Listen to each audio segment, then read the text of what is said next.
Hello dear learners, শূন্য থেকে spoken English শেখার দ্বিতীয় ক্লাসে আপনাদের সকলকে স্বাগতম। আজকের এই ক্লাসটিতে আমি যেটি দেখাবো সেটি হচ্ছে অ্যাম ইজ আর ওয়াজ ওয়্যার এর বিস্তারিত ব্যবহার। আপনারা প্রত্যেকেই জানেন এই am is are was were মূলত বি ভার্ব নামে পরিচিত। বাট এই বি ভার্ব অর্থাৎ অ্যাম ইজ আর ওয়াজ ওয়্যার এর ব্যবহার মূলত দুই ভাবে হয়ে থাকে ইংলিশ ল্যাঙ্গুয়েজে, যেটা আমরা বুঝি না। আমরা অনেকেই মনে করি এগুলো হচ্ছে হেল্পিং বা অক্সিলারি ভার্ব, বাট না, এদের নামটা হচ্ছে বি ভার্ব। এই ভার্ব গুলো কখনো অক্সিলারি ভার্ব হিসেবে বসে, আবার কখনো মেইন ভার্ব হিসেবে বসে। এই ভার্ব গুলো যখন অক্সিলারি বা হেল্পিং ভার্ব হিসেবে বসবে তখন অ্যাকচুয়ালি ওই ধরনের কোনো অর্থ দেয় না। বাট যখন মেইন ভার্ব হিসেবে বসে তখন এদের একটা অর্থ হচ্ছে হওয়া বা থাকা। বি ভার্বের বাংলা অর্থটা হচ্ছে হওয়া অথবা থাকা। তো এই ভার্বের ব্যবহারটা আপনাদের একটু ভালোভাবে বোঝার চেষ্টা করতে হবে, নেওয়ার চেষ্টা করতে হবে। যেমন আমি যদি একটি সেন্টেন্স বলি যে হি ইজ ইন ঢাকা, এর বাংলা অর্থ হচ্ছে সে ঢাকায় আছে বা সে ঢাকায় থাকে। এই ইজটা এখানে মেইন ভার্ব। অনেকেই মনে করে একটি সেন্টেন্স বা বাক্যে অ্যাম ইজ আর থাকলেই সেটা মনে হয় কন্টিনিউয়াস টেন্স, বাট না, এখানে কিন্তু এই ইজটা মেইন ভার্ব, সেটা প্রেজেন্ট ইনডিফিনিট টেন্স। বি ভার্বের প্রেজেন্ট ফর্ম হচ্ছে ইজ। আবার আমি যদি বলি যে আই অ্যাম আ স্টুডেন্ট, আমি একজন ছাত্র, এই আমটা এখানে মেইন ভার্ব, এই ইজটা এখানে মেইন ভার্ব। সো আমি হই একজন ছাত্র, তাহলে এই বি এর মানে কি? হওয়া। অর্থাৎ সাবজেক্ট, সাবজেক্টের পর অ্যাম ইজ আর ওয়াজ হয় বি ভার্ব, এরপর নাউন অথবা অ্যাডজেক্টিভ বসে। হ্যাঁ, যেগুলো আরেকবার বলি, দেখেন শি ইজ হ্যাপি।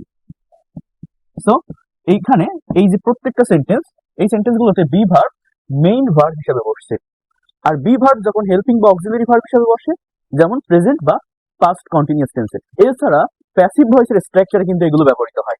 তো যেমন মনে করেন আমি যদি বলি হি ইজ রিডিং আ বুক, এর বাংলা অর্থ হচ্ছে সে একটা বই পড়ছে। এখানে হিটা সাবজেক্ট, ইজ হেল্পিং ভার্ব বা অক্সিলারি ভার্ব, বাট এই ইজ, এই এম বা এই ইজ এগুলো কিন্তু হেল্পিং বা অক্সিলারি ভার্ব না, মনে রাখবেন এগুলো মেইন ভার্ব। আর এইখানে রিডিংটা মূলত মেইন ভার্ব। তো এখানে রিড মানে পড়া, এই ভার্বটাই কিন্তু মূলত অর্থ দিচ্ছে যে হি ইজ রিডিং আ বুক। এখানে ইজ এর মানে যে হওয়া বা থাকা, অর্থাৎ কোন হওয়া বা কোন থাকা, সাবজেক্ট নিজে কিছু হয় বা সাবজেক্ট নিজে কোনো জায়গায় থাকে, এরকম বোঝায়। তো ট্রাই টু আন্ডারস্ট্যান্ড হিয়ার, যখন অ্যাম ইজ আর ওয়াজ আর বি ভার্ব গুলো হেল্পিং বা অক্সিলারি ভার্ব হিসেবে বসে তখন এগুলো অ্যাকচুয়ালি ওই ধরনের কোনো অর্থ দেয় না। অর্থটা দেয় ওর পরে যে মেইন ভার্ব থাকে সেই ভার্বটা। অর্থাৎ আমি যদি বলি দে আর প্লেইং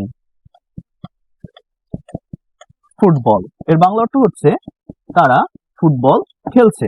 অর্থাৎ এই যে প্লে মানে খেলা, এই ওয়ার্ডটা মূলত অর্থ দিচ্ছে এই আর এর মানে কিন্তু থাকা বোঝায় বা হওয়া বোঝায়। ফর এক্সাম্পল আমি যদি বলি যে দে আর ইন ঢাকা, দেখেন ট্রাই টু আন্ডারস্ট্যান্ড হিয়ার, আমি যদি এরকম একটা সেন্টেন্স বলি দে আর ইন ঢাকা, এর বাংলা অর্থ হচ্ছে তারা ঢাকায় আছে বা তারা ঢাকায় থাকে।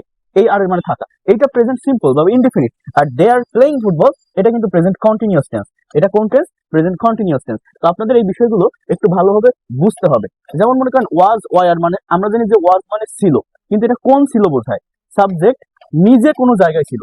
দেখেন একটা কথা আমি যদি আপনাদেরকে বলি, সেটা হচ্ছে ওয়াজ অথবা ওয়ার। এই ওয়াজ ওয়ার এর বাংলা অর্থ হচ্ছে, আমি কি বললাম যে ছিল, কথাটা বোঝার চেষ্টা করেন, ছিল। আবার দেখেন আমি যদি একটা ভার্বের কথা বলি, যেমন হ্যাভ, হ্যাজ, হ্যাড, আমরা জানি হ্যাভ এবং হ্যাজ মানে আছে, আর এই হ্যাড, হ্যাড মানেও ছিল। আমরা কিন্তু এটা জানি যে হ্যাড মানেও ছিল বোঝায়, কিন্তু এই দুইটার পার্থক্যটা কি, এটা আমাদেরকে বুঝতে হবে। সো ওয়াজ ওয়ার মানে সাবজেক্ট নিজে কোনো জায়গায় ছিল, আর হ্যাড মানে কারো অধিকারে বা মালিকানায় কোনো কিছু ছিল। ফর এক্সাম্পল আমার একটা কুকুর ছিল, এখন আমি জানি যে ওয়াজ মানে ছিল। আমি যদি এইভাবে বলি যে আই ওয়াজ আ ডগ, এর অর্থ হয়ে যাবে আমি একটা কুকুর ছিলাম। তাহলে আমার একটা কুকুর ছিল, আমাকে এখানে লিখতে হবে যে I had a dog, had a dog. অর্থাৎ কারো অধিকারে বা মালিকানায় কোনো কিছু ছিল, এটা বোঝাতে কিসের ব্যবহার হয়?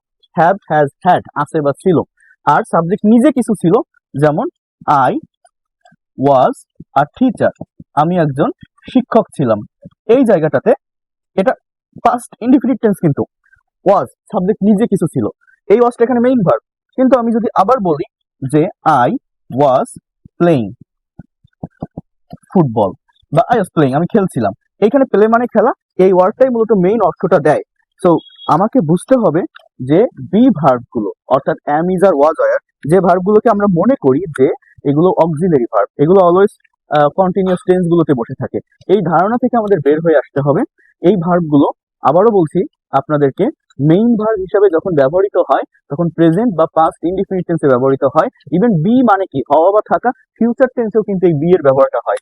যেমন আমি যদি বলি যে হি উইল বি, এই উইল বি মানে কি, হবে বা থাকবে, হি উইল বি আর টিচার, সে একজন শিক্ষক হবে।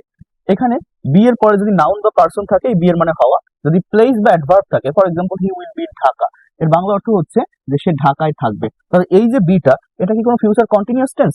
না, আমরা অনেকেই মনে করি শ্যাল বি বা উইল বি থাকলে সেটা ফিউচার কন্টিনিউয়াস, বাট না, এটা ইনডিফিনিট। ফিউচার কন্টিনিউয়াস কখন হবে? এই শ্যাল বি বা উইল বি এর পরে যদি আরেকটা ভার্ব থাকে, তার সাথে আইএনজি থাকে, তাহলে সেটা ফিউচার কন্টিনিউয়াস। তো এই ফাংশনটা আমাকে বুঝতে হবে যে অ্যাম, ইজ আর, ওয়াজ ওয়্যার বা এই যে বি ভার্ব, এগুলো হচ্ছে মূলত অন্যান্য সকল প্রিন্সিপাল ভার্বের মতোই ভার্ব, এদেরও বাংলা অর্থ আছে হওয়া বা থাকা। এরা সাবজেক্টের পরে ব্যবহৃত হচ্ছে, মেইন ভার্ব হিসেবে ব্যবহৃত হলে এরা অর্থ প্রকাশ করতে পারে। আর যদি হেল্পিং বা অক্সিলারি ভার্ব হিসেবে ব্যবহৃত হয়, এদের পর আরেকটা যে মেইন ভার্ব থাকে, সেই ভার্বগুলোই মূলত অর্থ প্রদান করে। তো এইভাবে এই ভার্বগুলোর যে বেসিক ফাংশন বা বেসিক ব্যবহার, এটা আমাদের শিখে নিতে হবে, না হলে আমরা অনেকেই এই জায়গাগুলো নিয়ে কনফিউশন ফেস করে থাকি। So that's all for today. Thank you so much. পরবর্তী ক্লাসের জন্য আপনারা একটু অপেক্ষা করেন, আমরা ধারাবাহিকভাবে এই ক্লাসগুলো দিতে থাকবো। ধন্যবাদ।